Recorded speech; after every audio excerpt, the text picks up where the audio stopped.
I'm a partner at Byrne and Sims, where I have practiced for more years than I care to admit. When I started, to tell you something, those of you who know much about our firm, we're about 250 lawyers now with offices in Nashville, Memphis, Knoxville, and now Washington, D.C. And when I started, I was the 13th, so it's been a while. And I stayed in Nashville because I had an offer at King & Spalding in Atlanta, who was really big at the time. They had 45 lawyers. Of course, they're now like 800 lawyers, so I guess I still made the right choice. But I also am starting my second term as the chair of the board of the Tennessee Chamber of Commerce and Industry, and on behalf of the Chamber, I'd like to thank all of you for coming today and welcome you. It's a real opportunity for us to get to hear someone as experienced and as impressive as Mr. Patrick Byrne, who is our speaker today. I have to admit that I didn't know much about Overstock. I could guess from the title and the web address what they probably did. But I happened to mention to my wife last night, I said, oh, by the way, I've got this lunch tomorrow, and I've got to introduce this guy who's with this company called Overstock. She said, you're kidding. Overstock. I said, I'm over there all the time, which I probably should have known looking at the credit card. But, this is a great example of one of those things, and why didn't I think of that sort of people who have obviously come up with an idea and done really well with it. Mr. Byrne founded Overstock in 1999 with initial year revenues of $1.8 million in 1910. They've increased it a little bit to $1.1 billion. So talk about a success story. This is certainly one of them. Forbes magazine named Overstock the #9 best company to work for in the country in 2010, and Mr. Byrne got the CEO with the highest employee approval rating. So, and they also received the 2011 Ernst & Young National Entrepreneur. He's received the National Entrepreneur of the Year Award. Mr. Byrne is going to talk to us about a couple of topics. One about some of the keys to success in business, but he's also in sort of his other role as the chairman of the Friedman Foundation for Educational Choice. Going to talk to us a little bit about voucher programs, which is certainly timely given the governor's State of the State address last night, where it appears that that's certainly going to be part of his agenda. Those of us in the business community in Tennessee keep saying that obviously education is one of the most important things to the business community. We need to have better educated workforce, people that are looking for jobs and that are hireable, and particularly as the whole world, whether it's manufacturing, retail, healthcare, whatever, becomes more electronic. So we say that, and yet sometimes we don't step up on the educational program. So the Chamber has not yet taken a position on vouchers. It's something we're going to be looking at with our Education Committee. And we talked to Charlie Howarth, who's the new Executive Director of the Business Roundtable. I think they're sort of in the same spot we are. They're looking at it and haven't taken a position either. So obviously, any information any of us can get on this subject is important and will help us make that decision. So, Patrick, we're delighted to have you in Nashville. He said he hadn't been in Nashville for about 15 years, so it obviously looks different than when he saw it last, and hopefully looks better. So we're pleased to have you here, and we look forward to hearing what you have to say. Thank you very much, sir.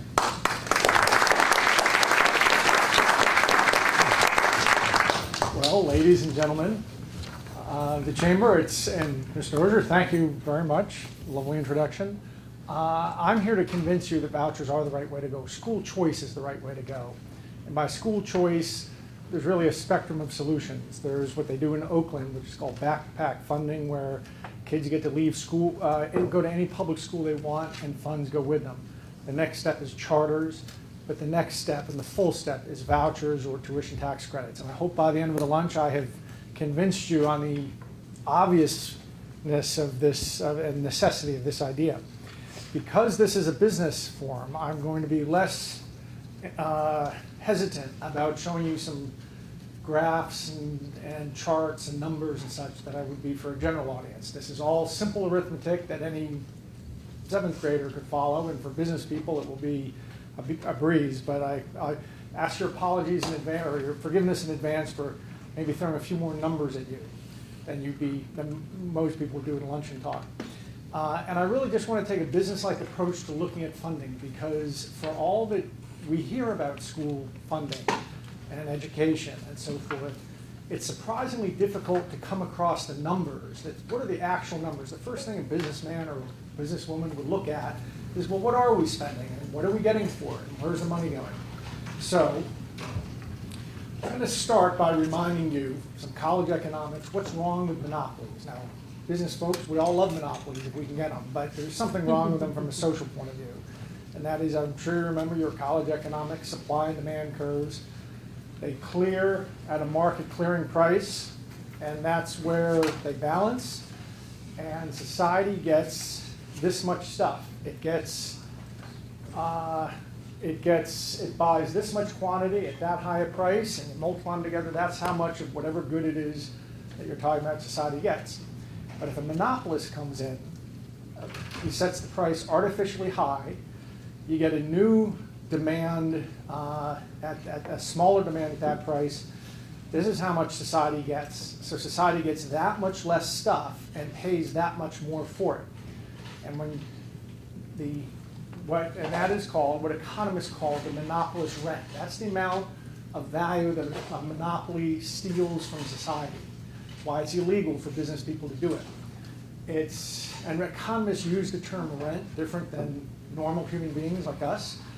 Yes, you can buy an apartment house and you get rents from it. You can buy a duplex and get rents. You can also invest, the way economists say, you can invest in a corrupt customs official in Paraguay, and you retrieve rents from the relationship. Or you can obtain a monopoly and then you extract rent. So the monopolist rent that's what's wrong with monopolies. That's why we as a society eschew monopolies. We don't like them because we see them as stealing this value from society, delivering an inferior product at an inflated price and taking the difference. So that's what's wrong with monopolies. Which brings us to 3 questions about U.S. education and spending. How much do we spend? And again, these to me would be a businessman or businesswoman's first 3 questions. How much are we spending on K through 12 education? How much are we really spending? How many students go to schools? And then thus, how much are we spending per student? Well, every year the Department of Education puts out a thick book of facts. And it's funny, you go on the internet and there's all these websites devoted to funded by what I call the guild, the monopoly, which isn't just the unions. It's, remember behind that school system in your neighborhood that you would know and love, there's all these layers you don't see and may not know about. There's the district and the county, the state, and the federal, and all these layers of cost. And they fund all these websites to tell us we don't have enough spending and this, that, and the other thing, but just try to find out how much it is. Turns out you have to do a little bit of work. But some of the data is in this book from the Department of Education. And basically, this shows in 08-09, state and local were each spending just short of $300 billion, and then $50 billion at the federal level, and it came to $611 billion in that period. But if you tack on reasonable assumptions of sort of 4%, 5% increase, which it's been doing for 40 years, you'll see that this year that we're coming into, we as a country, at the federal, state, local level, are spending $750 billion. That's the total amount of spending on K through 12 education in the US. So I'll put $750 billion there. How many kids go to these K through 12 schools?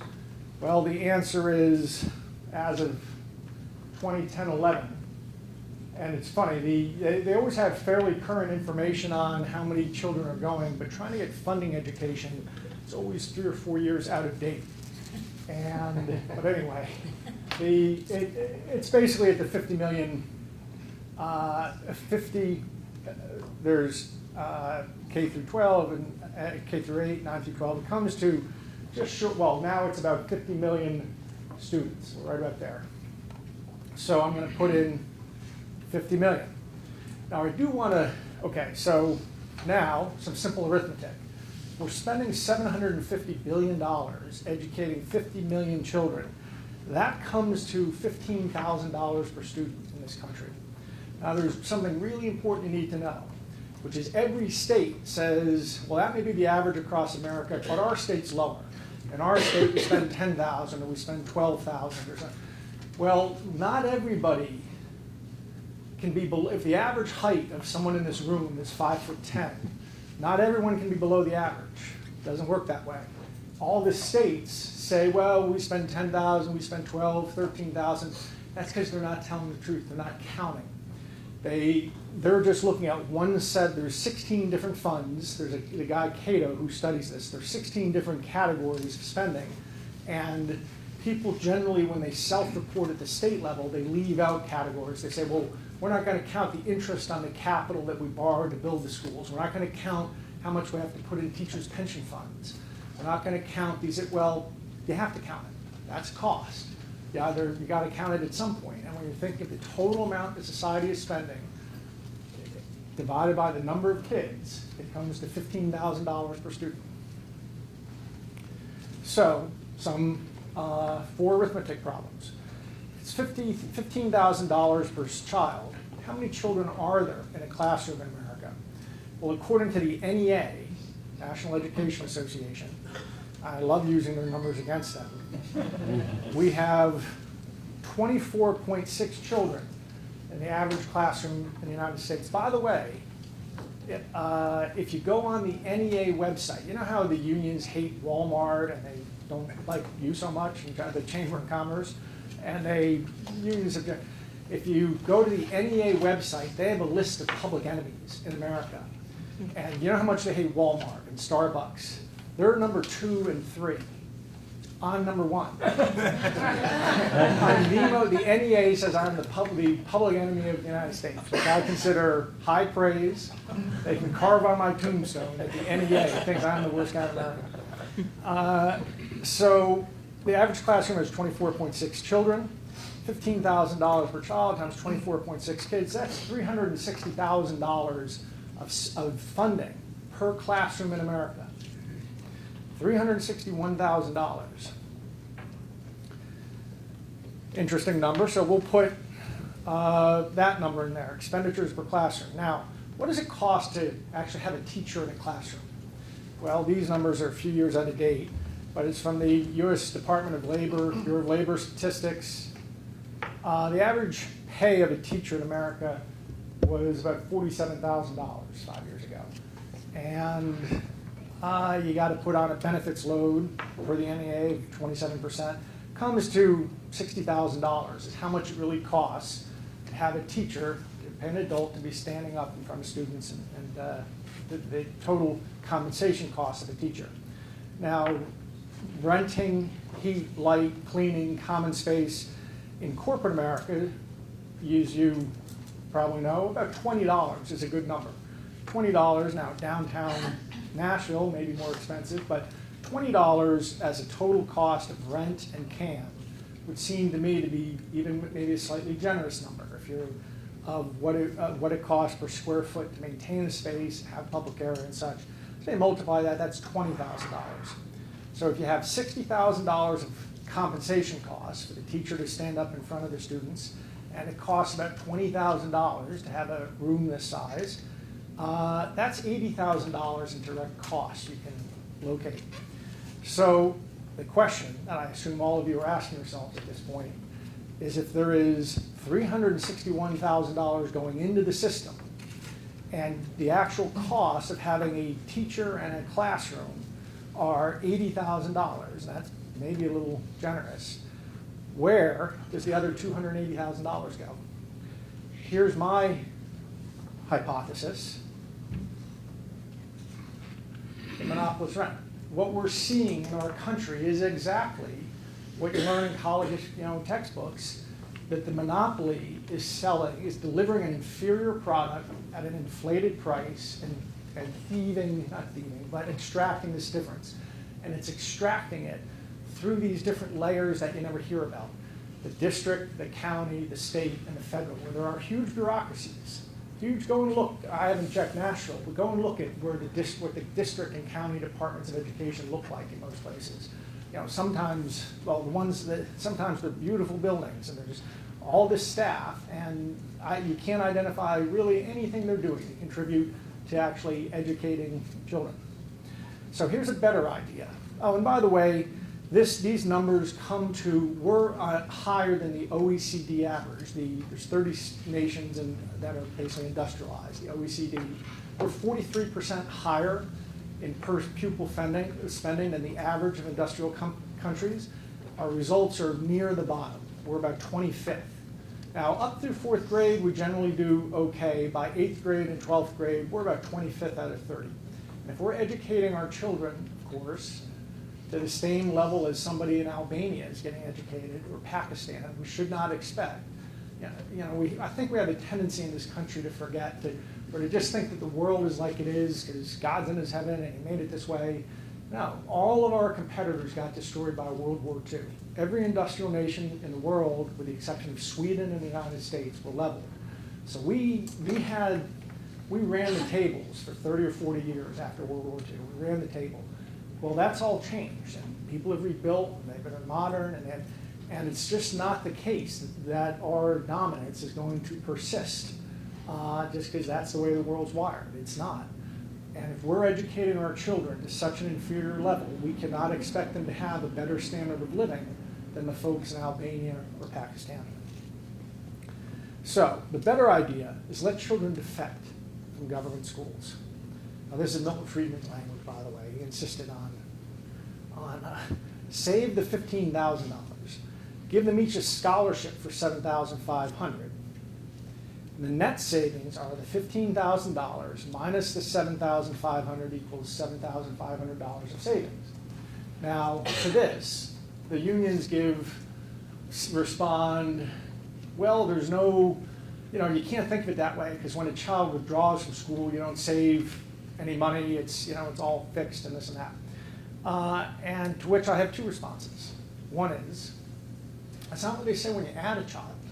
When you add a child, they say, well, we have to have more money because now we have, more children to educate. Well, you can't have it both ways. You can't say that withdrawing a child doesn't save money, but adding a child saves cost. In addition, secondly, I used to work for Warren Buffett.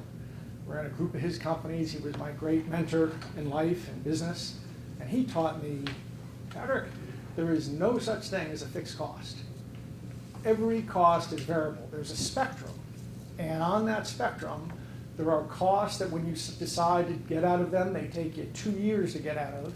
And there are costs that when you decide to get out of them, take you 2 minutes to get out of. And everything falls in between. But there's no such thing in this world as a fixed cost. So this whole argument that if children withdraw, we really don't save any money is completely specious. And as a matter of fact, if you look at the numbers, only about 10% of funding goes to anything you can remotely call fixed, as in capital, plant, and equipment. About $1,500 per student. So here are the fiscal effects of saving $7,500 per child. If 20% of children in America were to take that deal, 20% of 50 million is 10 million. If you save $7,500 on each, the states would save $75 billion. If 30% take the deal, that's 15%, $7,500 each, you'd save $112.5 billion. Here's why those numbers are important. If you go back just a few years to the depths of the financial crisis and you look at where not sure why that isn't coming up, but what it shows is basically the financial crisis across the states, if you add it all together, is about $62 billion. It may be a little bit higher now, maybe a little bit lower, but the point is that our nation could get itself out of its entire state fiscal crisis if they switched to vouchers at the state level and 20 to 30% of children took the deal. There's no reason for California to go bankrupt. There's no reason for anyone to go. We can solve this entire problem with a voucher program that 20 or 30% take advantage of. Now that's funny, because in California, funding is so constrained and so tight, they're letting prisoners out of prison to save costs, rather than let children defect with a voucher for half of what's being spent at them in the government system. So that's just a measure of where I think our priorities are as a society. Vouchers work.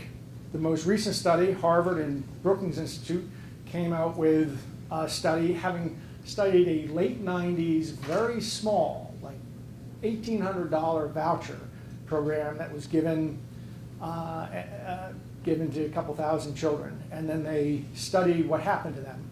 They indicate that using a voucher to attend private schools increases the overall college enrollment among African Americans by 24%, and 100% increase in the likelihood they'll go to a selective 4-year college.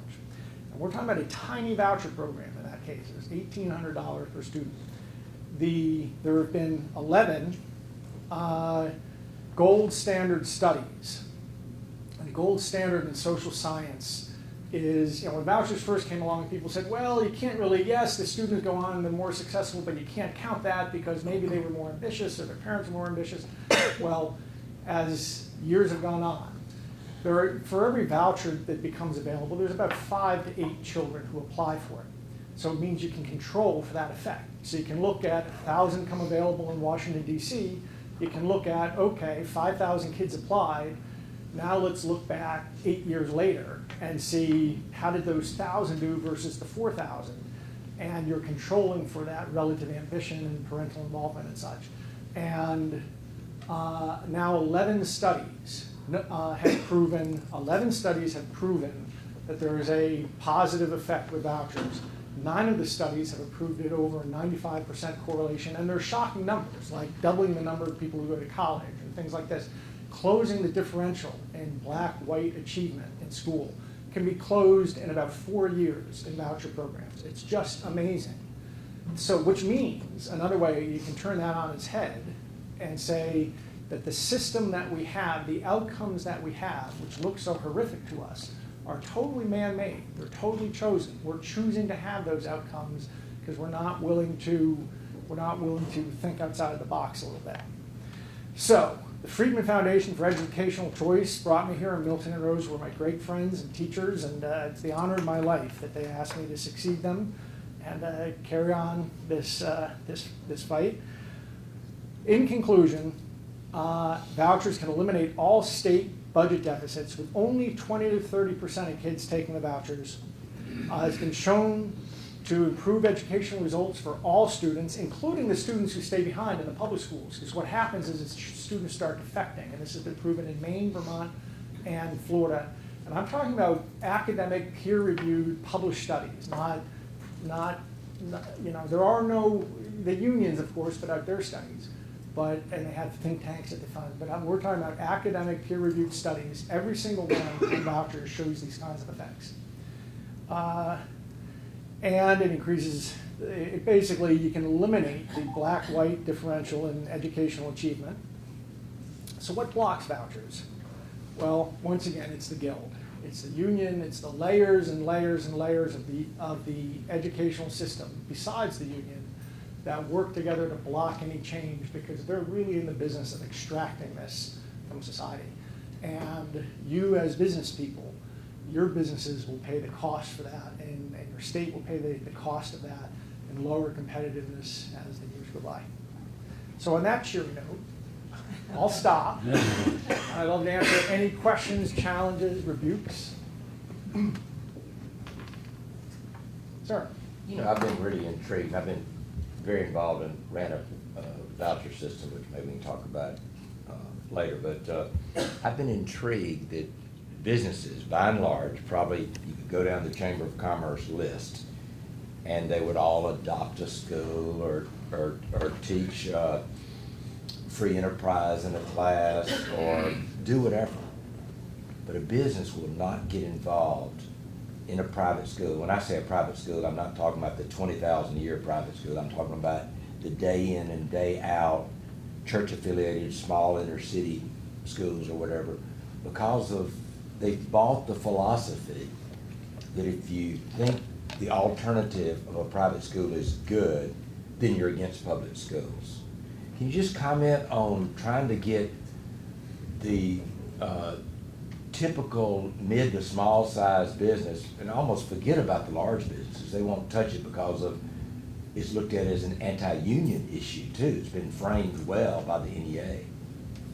Well, my answer when I hear the kinds of objections you're talking about is to say stop worrying about the system and start worrying about the children. Amen. If what you're talking about is, well, this and that is going to hurt the public school system and the system this and the system that, the goal isn't the system. The goal is the children. And if you focus your rationality, your reason around what's best for them. You stop worrying about, the goal isn't more schooling, the goal is more education. And so when people make those arguments, I tend to point out to them, look, all their language, it seeps through all their language that they're talking about the system, how we have to protect the system, how we have to nurture the system. And you just have to point out to them the goal isn't the system, the goal is the children. And there's all this data that shows that this is better for the children. Thank you. Thank you. Wait, and I can't tell you I know where I am on it. But what bothered me about the presentation was that your number one thing was what it does is balance the budget, the state budget, which bothers me that we look at it in the sense of if we do this, it helps our state budget get smaller as opposed to it educates our children more. Well, that's the 11. When you put that as your number one thing that Okay. pops up there. Well, that's because that's a fair point. I'm at the chamber. I know that people are thinking about their state budgets and such. I don't know how Tennessee stands, but I maybe should have made that as the second point.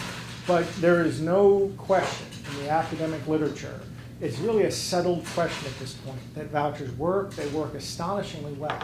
They have incredible parental, if you ask in Washington, D.C., if you ask parents of kids in the government school system, are you happy with your children's education? About 15% say yes.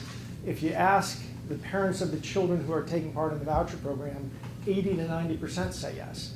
On all these things you can measure, test scores, differential in races, and parental satisfaction. It's just overwhelming now. The data shows that these programs work better.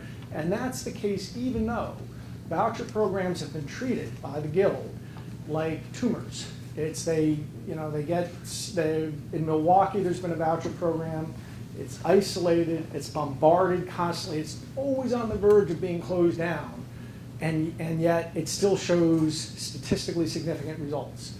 And so these tiny voucher programs, to me, the data is a settled issue. And there's all kinds of professors. One's down here, down in Arkansas, who's done a lot of work on this. There's a woman at Harvard and now at Stanford. The data is a settled issue. I should probably have led with that. I think I switched the slides because I thought the chamber might first want to see the fiscal. So there's studies on the social aspect of it. When you have a child who does a voucher, comes from a poor neighborhood, decides they want to go to a private school. I mean, you're not talking about just the education, you're talking about the social level too of what they can continue to do with the child whose parents are paying the full fare and going to the school. I mean, do they feel inferior? What does it do on the social level? Well,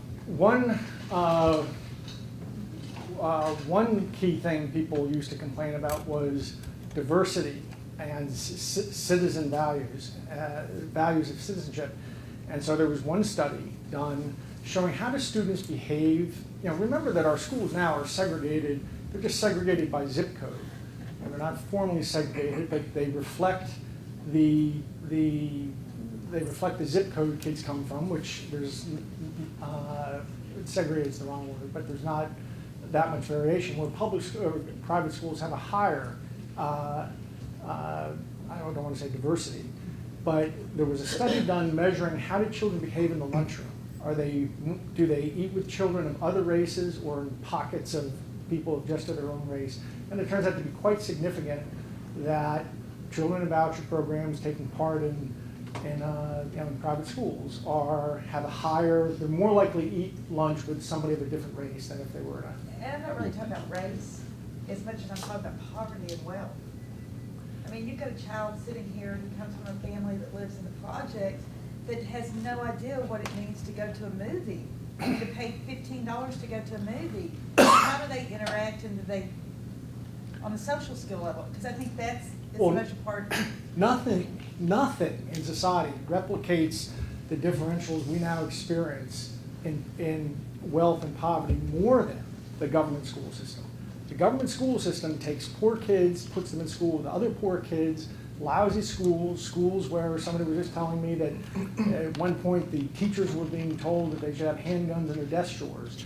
There are schools in this country that you wouldn't walk across this campus, but kids are consigned there. That's a death sentence. They're not going to have any life. If you're going to one of those schools in East LA, And unless you're just absolutely remarkable, that's going to be a death sentence for your child. Not, there's schools where your chances of getting knifed, shot, raped, mugged, being a victim of a violent crime in the school are higher than your chances of graduating on time with an average skill set. So these are death sentences for children. So I think that that's, to me, is a higher priority to worry about than the kind of issues you raise. But what the data that shows is that the children are more successful if they take advantage of these programs. Sir? As you talk to other groups, I suspect teachers have been there. Do individual teachers get shocked when they see that, the cost of my classroom is this, and this is how much is going to the overhead? They do all the time, and I keep pointing out to them, maybe the problem, you're always asking that there should be more money coming into the top of the funnel. You realize that there's $361,000 coming into the top of the funnel, and you, Mr. Teacher, I doubt you're making $361,000. It's really costing about $80,000 for you and your class. You ought to start asking where all that other money's going. And yes, there are, in fact, there's a lot of teachers who very quietly are on our side. Typically long-term teachers who have seen the game, have seen the system as it works. So there's teachers who are on our side, but they tend to have to stay quite quiet. Yes, ma'am. How does the voucher system translate to rural communities where government schools are the only alternative? Well, first of all, the average private school in America is not the $20,000 school. It's $5,800 for high school and sort of $3,800, $4,200 for K through 8, and that's a lot of them are church affiliated. But there's really those are the two kinds of schools, and that's because there has not been any real market in this. You start giving vouchers for $5,000, $6,000, $7,000. You relieve all this pressure on your own fiscal situation, and B, I think that you will see, and Milton used to argue, that you will see a flowering of entrepreneurship, of people creating schools, that maybe it's an $8,000 school. So you send your child with a $7,000 voucher and you chip in $1,000. And I live in Utah, and a lot of minority folks in Utah, that's what they're doing. They work a second job cleaning restaurant, toilets at the Taco Bell to get the $1,800. That there's a matching scholarship program. So a scholarship will give, an organization gives $1,800, and they're trying to raise. They sell their car, take the bus, so they can get their kid that money to go to the school. So, but you don't even really have to do that. If you had a voucher for $6,000 or $7,000, I believe that there would be a flowering of small entrepreneurs. Maybe somebody, think of all the people you must know. Let's say I'm 50, so I'll say a 50-year-old retired or semi-retired person with a great skill set, great experience. They don't want to work in corporate America anymore, but they could set up in a little facility, maybe in their living room, whatever, but a classroom for 10 kids, and charge $8,000 a piece, have an $80,000 a year income, and paid for by vouchers, maybe a little bit of topping up.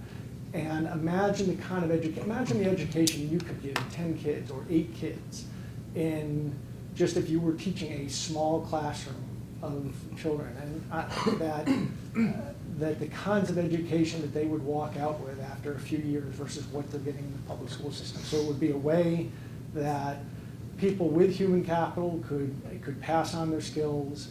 And I think, this is the only industry in America which looks like it did 150 years ago. There's some innovation, but not much in classrooms. It's a teacher lecturing to children.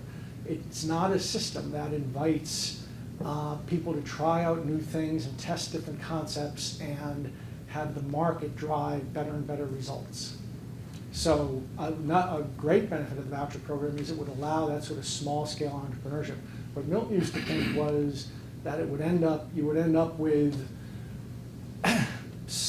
things that look like, to some degree, look like current schools, except in the neighborhood there would be people who were doing what I just described in their houses, and then taking in small number of students, doing education, but then they'd be going down the street to the school to play on the football team or to have lunch or something, that there'd be some sort of ecosystem developed for education. Maybe you're going to one violin teacher's house for 2 hours a day, and then you're going to a math teacher's house next door for 2 hours a day.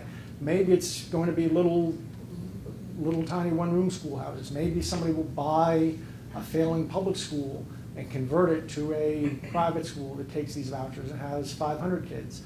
I don't know, but the system, we have a top-down system now. It's organized like the old Soviet agricultural model, and we're getting the same kind of results.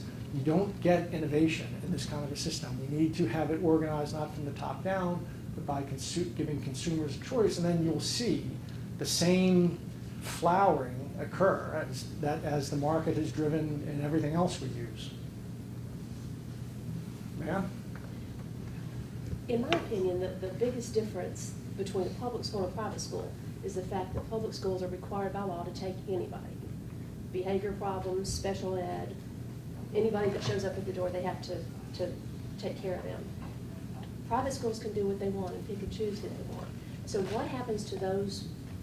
Are we going to be left with public schools full of special ed kids and behavior problems and people whose mom was too busy with her 3 jobs to go out and figure out how to get a voucher? Well, I have a few responses to that. One is some of the places we're getting the most headway is on voucher programs for special ed kids. Because a lot of times, like in Oklahoma, they were spending $20,000 to $24,000 per special ed kid. And so a program was passed where you get to take that amount and go, and guess what? A whole lot of kids, parents want their kids who have special needs to go to some, they'd rather have the voucher and go in the private market and find them find them assistance and an education that's tailored to their child rather than continue to consume what's in the government system. In addition, I would say, the data shows that these programs actually leave people better off who stay behind, because the schools start competing, start trying to do better with their resources. They don't want to see, in New Zealand they did this and about 15% of kids defected from the government system, and once about 15% had defected, the schools got their act together and got much better. And in addition, I'd make a philosophical argument that that your child is not if I'm going to argue that my child, and by the way, I have no children, so I'm as disinterested a party as you could get in some respect. But if I had a child in the government system, and so do you, and you want to defect, and I were to make the argument, hey, this is going to leave my child better off, I hope that you would feel free to argue, your child's not a shovel. A shovel is something I can use to make my child's life better. I can do all kinds of things with a shovel. I can dig him a hole, we can play him with a shovel. But your child's not a shovel. Your child has his or her own goals in life, and it's not just to be an instrument for the use of other people. So I would philosophically reject that argument, but even if you don't follow me, I mean, if you don't agree with me on that argument, I would say the data shows that this approach actually leaves people better off who are in the current system. Sir. Well, you go ahead. I've already Yes, asked you. ma'am. Going back to your total of $80,000 per classroom, does that take into account guidance counselors and extracurricular activities, No. music, arts? No. Okay, so it's just. It's just what it costs to have somebody, well, it takes into Could account someone music argue then teachers. that's where the difference comes in? That's where we're spending the rest of our money is on guidance counselors and I think arts that- and sports and football teams? and- Well, art teaching counts. Art teachers count. Art counts. If the music teachers count, they count as teachers. But no, it does not count the level of guidance counselors and career counselors and stuff within the school, or football coaches and so on and so forth, or the district, county, state, and federal. But I would argue that can you really, if you were a business person looking at that, and you saw $80,000 going towards the primary objective of educating children and $280,000 in support, I would imagine you would say that's got to look out of whack. If that were a private business that you were trying to fix, something that was being very expensive and delivering terrible results, I would imagine that any business person would look at that and say, that 3/4 of cost can't all be going into, books and, or anything useful. It's going, maybe we don't need as many school counselors. Maybe there's not much evidence that all this school counseling does that much benefit. I don't know. But at the moment, there's no mechanism that pushes back. So if you had a private market, then one person could offer a school with lots of counseling and have to build that into their costs. Another school would offer a school that more bare bones. And the market, people by their choices would see what actually generates better results for the inputs, just like it has with restaurants and buildings and hotels and every other private industry. But it's not, but there's no mechanism, there's no feedback mechanism in the current system that allows that. Sir? I make a comment rather than a Please. question. My little brother, about 15 years ago, asked me to start a scholarship program in Jackson, Mississippi. And I said, well, there's only 3 schools here, and they're all full, they're all, $10,000 a year. He said, what if I told you there was 20? I said, well, you can find 20 private schools in Jackson, Mississippi. Yes, I'll start it. And he gave me a list, and I said, well, I'm going to target, by the way, the purpose of this comment is to get rid of 2 myths. One is that vouchers take the best students, and the other myth is that it's about rich white people and trying to integrate a black child into this high society. I found out, by the way, once I started the program, there was 45 schools in the Jackson metro area, and the vast majority of them were black, low-income focused. About half of those were church affiliated. It wasn't just the prep schools. Of course. And their average tuition was less than $3,000 a year. It's like $2,600. You can imagine educating a child for that. They had wonderful results. The second myth was, I was trying to decide whether there's any demand in the low-income black community. So our first thing, we did 100 scholarships, 1,000 to 1,500 a year, and I only advertised in a kind of a liberal rag in the inner city and on a old-time black radio station. There's only 30,000 students in the public schools. Of course, you have to listen to that radio station, know what a voucher program is, be dissatisfied, have children in the schools, be dissatisfied with them, be willing to come up with $1,000 of your own money, fill out a complicated form and get it in by the end of the month. Out of 30,000 students, I got applications for the 100 things for 5,000 of them. And when we started going through them, it wasn't the cheerleader, the national merit finalist, the track star. These were kids that, imagine, weren't working out in the public schools, so the parents wanted to put them somewhere where they would work out. That's just what happens. The ones that were the track star, the national merit scholarship, the class president, they were doing great. They were learning, they were integrating, they were socially active. The parents weren't going to go spend $1,000 that they didn't have to go give that kid something when they already were doing well in it. And I'm going to stop right there, but those are 2 things I think that hit people, is that we're going to take all the very active parents, the smart kids, the football quarterback, and that happens a lot at prep schools. They get the one, guy that they can say, hey, we've got a black person or a Hispanic person or a low-income person. We stick them in here, and they have a real tough time socializing, but it's not, it's different. But what's going on out there is unbelievable, that these parents want what's good for their kids, and they'll fight for it. Absolutely. In fact, in my experience, black mothers are, there's a lot of support among men too, but they understand that the way to break the cycle of poverty is to get their child a good education, and they're really committed to it. They're focused on it. They are great allies. This is a funny fight in that it cuts across political boundaries. Not all Republicans are for this, as you know. Not all Democrats are against it. Typically, our support is among one set of Republicans and among black and Hispanic Democrats, because they're the ones who are the greatest losers under the current system. And this brings them the most benefit. So where this is getting passed, and in the last year or two, we've had all kinds of breakthroughs. It was 21 states, I think, last year, which had or added, had voucher programs or added voucher programs. And it's coming because Black and Hispanic legislators are defecting from their voting bloc and joining some of the Republicans to get these passed. But in general, it's just one of these strange issues that really, it's especially a wedge issue on the Democratic side, because so much of the Democratic Party is a reflection of the strength of unions, and the NEA in particular. And about 1 in 5 representatives to the presidential convention on the Democratic side were members of the NEA. So the party is absolutely dead set, locked against this, but it's one of the issues that sort of splits off some minority Democrats from the mainstream. Sir?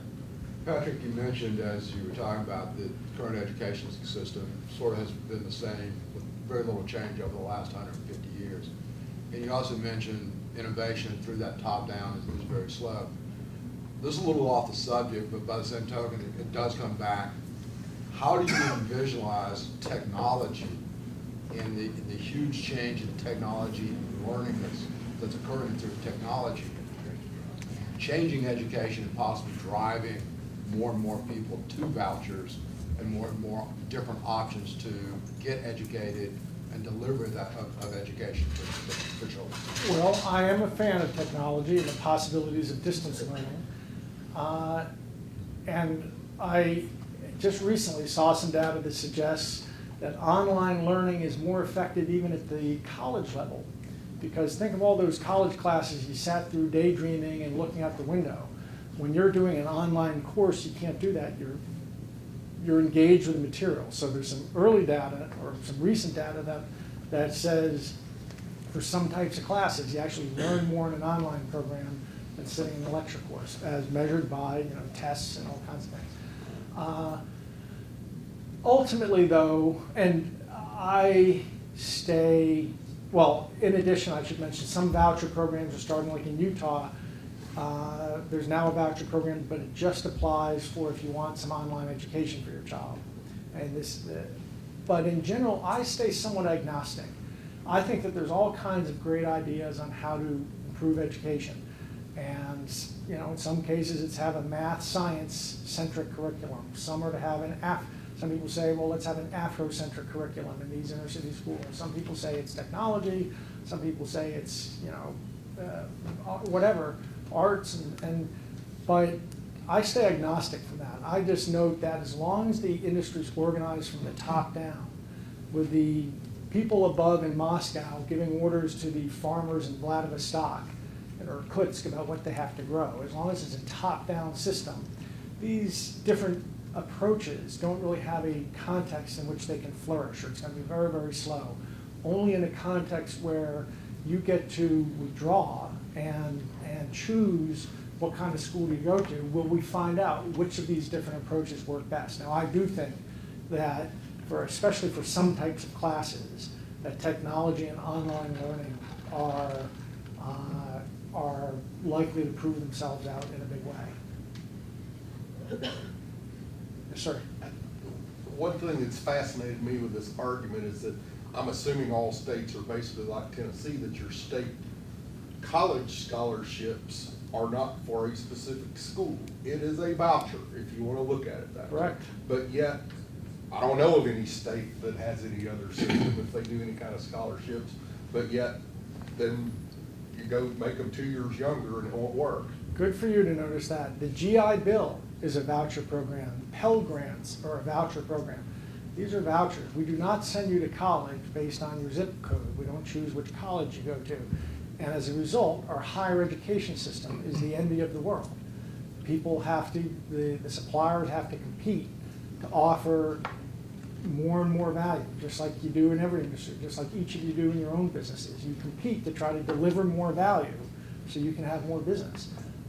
It's only K through 12 that we think that somehow this violates the precepts of our republic and we shouldn't be doing this. But again, remember, the goal isn't the system. It isn't to protect the system. And so there's really no, Milton Friedman used to say, imagine, we give food stamps. The state gives food stamps to lower income people, and that's great. And poor people should be able to buy food. But imagine that our system worked this way. They gave food stamps to poor people, but they said, you have to spend your food stamps. If you get food stamps, you have to spend them in a government-run grocery store that we're going to set up in each neighborhood. Presumably, we would have the wit to say, the government doesn't have any special edge in running a grocery store. Why do you do that? Well, what we have now in the school system is exactly the same. The government is effectively already giving everybody a voucher, a $15,000 voucher, but saying you have to spend it in this educational store that we're going to run. Well, why do we think the government has any special edge in running a school more than they do a grocery store? They have no special edge in that. Now, I'm fine with the funding. Let them give the vouchers, but they shouldn't be food stamps that you have to spend in the government grocery store. They should be food stamps that you can go to any market you want, and then the markets will compete to deliver better product for the money. Patrick, a big issue in Tennessee, and probably even more so locally, has been charter schools. We have sort of a running battle between our Metropolitan Board of Education and the State Department of Education over a particular charter school. How do charter schools fit into your equation? Is that a competing source, or is there some way that these interact, or how do they either fit together or not fit together? It's a small-ish step in the right direction.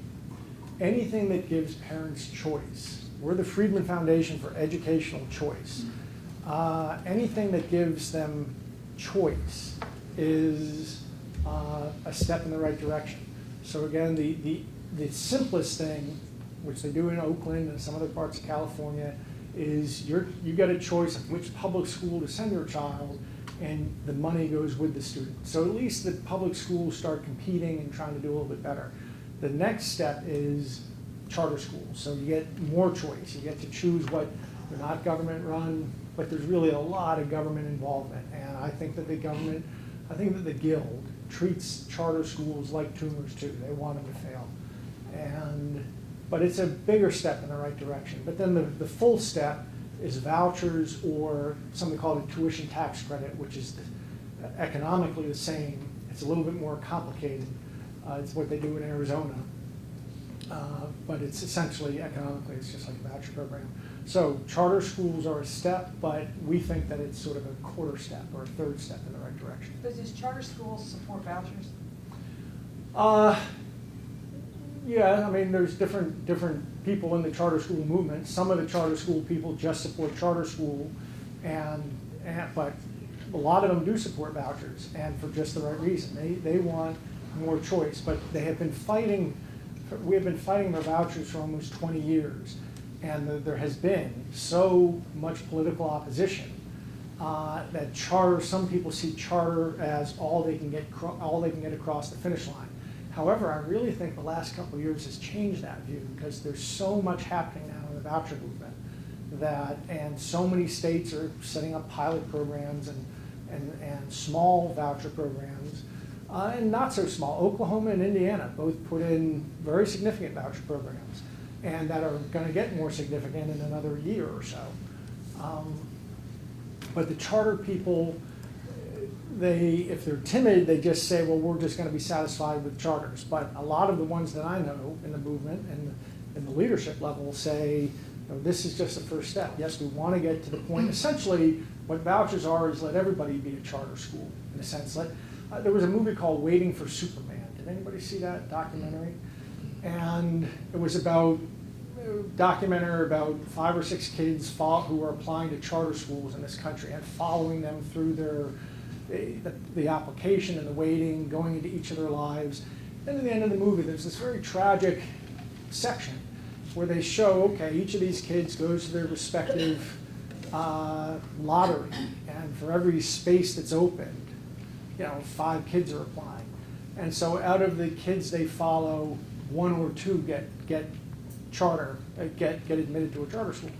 So, but the guy who made the movie never asked himself, he talks about how tragic that is and how,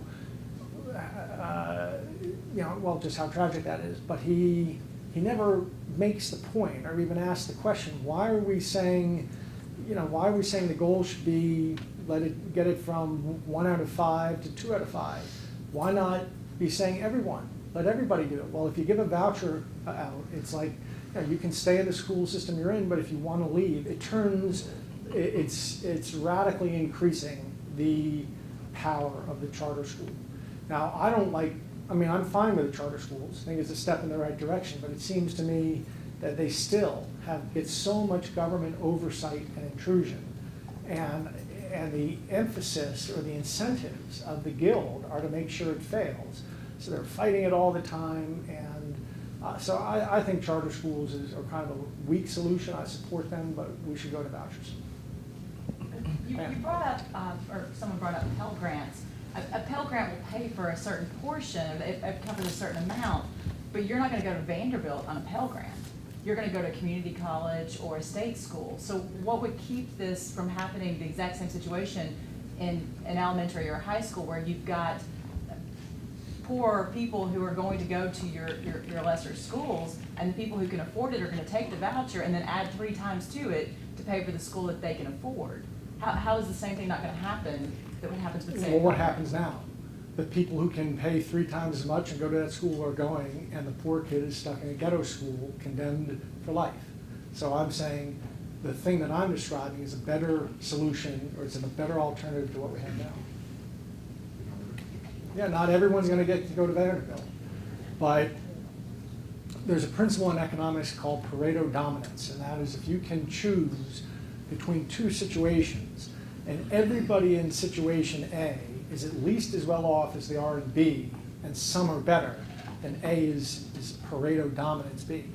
Well, if you've got a child in school and you withdraw and put them on a voucher, and suppose I've got a child in government school and I keep them in the school, your child is better off by assumption, otherwise you wouldn't draw them and do it. My child is better off because there's more money left over in the system but the per pupil funding goes up.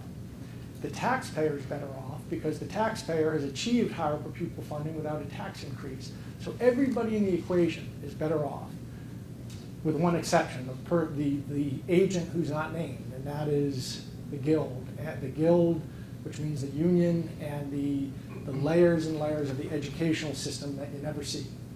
They're the ones who are worse off.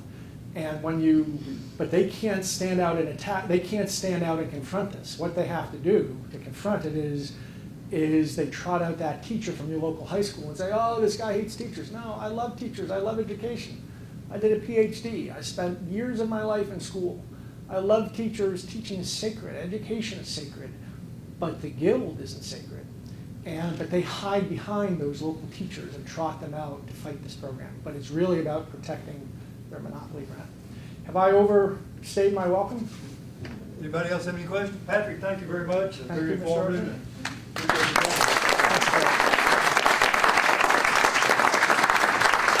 Thank all of you for coming. I think this has been very informative. It at least gives us a starting point to look at this important issue. So thank you all.